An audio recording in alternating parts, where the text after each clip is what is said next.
अमेरिकी राष्ट्रपति ने ईरान पर नए हमले की डेडलाइन का ऐलान किया है। ट्रंप ने ईरान को धमकी देते हुए कहा है कि अगले 48 घंटे में पीस डील साइन नहीं हुई तो एक बार फिर से अमेरिका हमला करेगा। ईरान को दिए गए आखिरी अल्टीमेटम के मुताबिक अमेरिका शुक्रवार, शनिवार या फिर रविवार को हमला कर सकता है।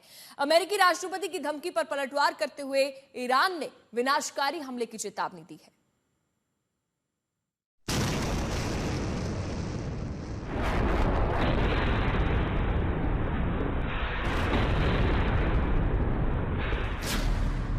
ईरान झुकने को नहीं तैयार, ट्रंप छेड़ेंगे वॉर।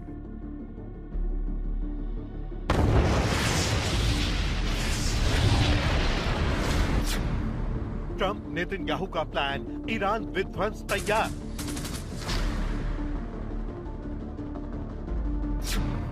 अगले 48 घंटे में ईरान पर हमले की धमकी।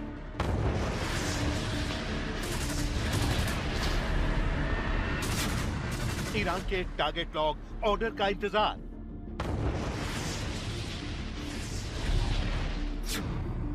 इजरायली सेना ने हमले की तैयारी शुरू की।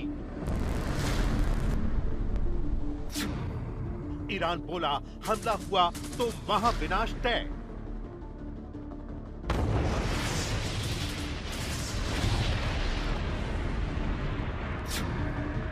महायुद्ध की घड़ी, दुनिया की टेंशन बढ़ी। And now we're blowing it away. We're blowing everything away, and we're going to end that war very quickly. They want to make a deal so badly. They're tired of this. This should have happened for 47 years. Somebody should have done something about it, and it's going to happen, and it's going to happen fast, and you're going to see oil prices plummet. They're going to come down. There's so much oil out there. They're going to come plummeting down. बीते कुछ घंटों में अमेरिकी राष्ट्रपति ने Iran पर दोबारा हमले को लेकर दो बड़े बयान दिए हैं। पहले ट्रंप ने दावा किया कि मिडिल ईस्ट के देशों की मांग पर उन्होंने ईरान पर नया हमला टाल दिया है।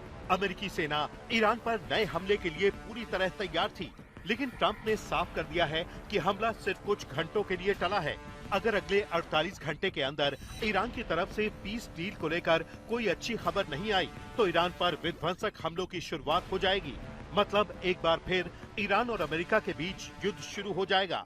वहीं ईरान ने अमेरिकी राष्ट्रपति की धमकी पर विनाशकारी परिणाम भुगतने की चेतावनी दी है।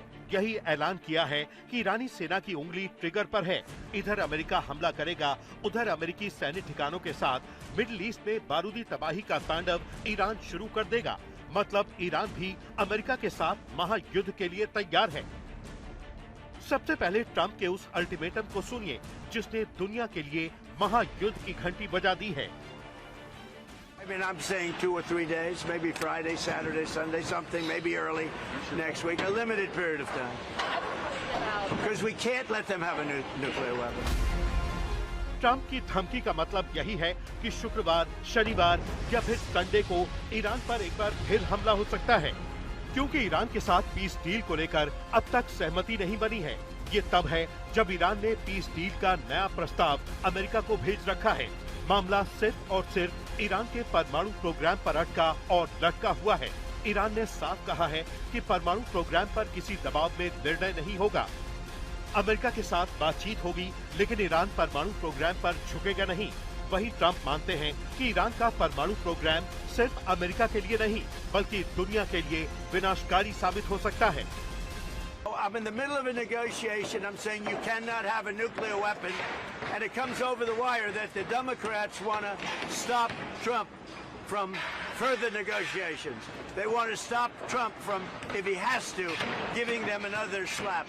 They want to have a nuclear weapon to blow up the Middle East and to blow up, frankly, the world. It's not going to happen. Iran पर नए हमले को लेकर इजराइल के प्रधानमंत्री नेतन्याहू के साथ ट्रंप अहम बैठक कर चुके हैं।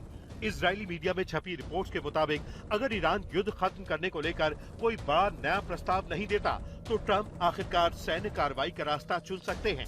रिपोर्ट में कहा गया है कि नेतन्याहू ने सोमवार रात करीब 5 घंटे लंबी सुरक्षा कैबिनेट बैठक की। इसमें सेना प्रमुख, एयरफोर्स चीफ और कई बड़े सुरक्षा अधिकारी शामिल हुए थे। मीटिंग का मकसद ईरान पर नए हमलों को लेकर सैन्य अफसरों के साथ चर्चा करना था। साफ है कि इजरायली सेना हमले के लिए तैयार है। चंद दिन पहले अमेरिकी वायुसेना का बेड़ा इजरायल पहुंच चुका है। महायुद्ध की तैयारियों के बीच अमेरिका के उपराष्ट्रपति जेडी वैंस ने ईरान को धमकी दी है। We think that we've made a lot of progress. We think the Iranians want to make a deal. The President of the United States has asked us to negotiate in good faith, and that's exactly what we've done. So we're in a pretty good spot here, but there's an option B. And the option B is that we could restart the military campaign to continue to prosecute the case, to continue to try to achieve America's objectives. And we could talk a little bit about what that looks like, but that's not what the President wants, and I don't think it's what the Iranians want either. America की धमकी को लेकर IRGC ने बयान जारी करते हुए Trump को अंदाज भुगतने की सीधी चेतावनी देते हुए कहा है कि ईरान के खिलाफ अमेरिका और इजराइल अपनी बड़ी और बार-बार की रणनीतिक पराजय से सबक लेने में विफल रहे हैं और एक बार फिर धमकियों का सहारा ले रहे हैं। उन्हें ये पता होना चाहिए कि दुनिया की 2 सबसे महंगी सेनाओं ने अपनी सभी सैन्य क्षमताओं का इस्तेमाल करके हम पर हमला किया। अभी हमने दुश्मनों के खिलाफ अपनी पूरी क्षमताओं का इस्तेमाल नहीं किया है। अगर ईरान पर दोबारा हमला हुआ तो युद्ध सिर्फ सीमित क्षेत्र तक नहीं रहेगा, बल्कि पूरे इलाके में फैल जाएगा। हमारे करारे प्रहार उन जगहों को बर्बाद कर देंगे जिनकी कल्पना अमेरिका नहीं कर सकता। हम युद्ध के मैदान में लड़ने वाले लोग हैं और आप हमारी शक्ति को खोखले बयानों से नहीं बल्कि युद्ध के मैदान में देखेंगे। ईरान ने उस रिपोर्ट के बहाने ट्रंप पर निशाना साधा है जिसमें युद्ध के दौरान कम से कम 42 अमेरिकी सैन्य विमानों के नुकसान का जिक्र है।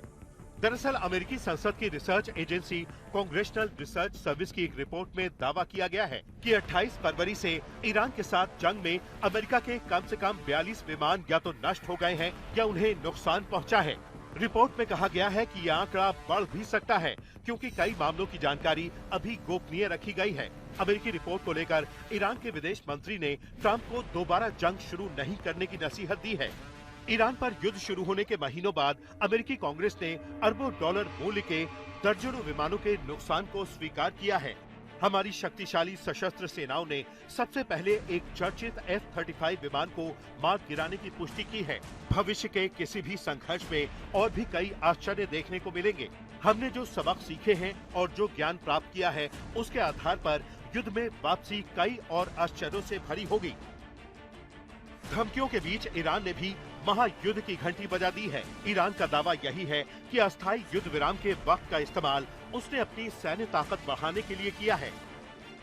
सैन्य बलों ने युद्ध विराम की अवधि को युद्ध के समय के रूप में माना है और इस अवसर का उपयोग अपनी युद्ध क्षमताओं को मजबूत करने के लिए किया है। ईरान को घेरा या पराजित नहीं किया जा सकता है। अमेरिका और ईरान आमने सामने हैं। दोनों तरफ सेनाएं युद्ध के लिए तैयार हैं। ऐसे में अमेरिकी राष्ट्रपति ने ईरान पर दोबारा हमले का आदेश दिया तो महायुद्ध की चपेट में अब की बार पूरी दुनिया आ सकती है, क्योंकि ईरान खुल्लम-खुल्ला ऐलान कर चुका है कि इस बार अपनी उन विध्वंसक मिसाइलों से प्रहार करेगा जिनका इस्तेमाल अभी तक नहीं किया गया है। आज तक ब्यूरो।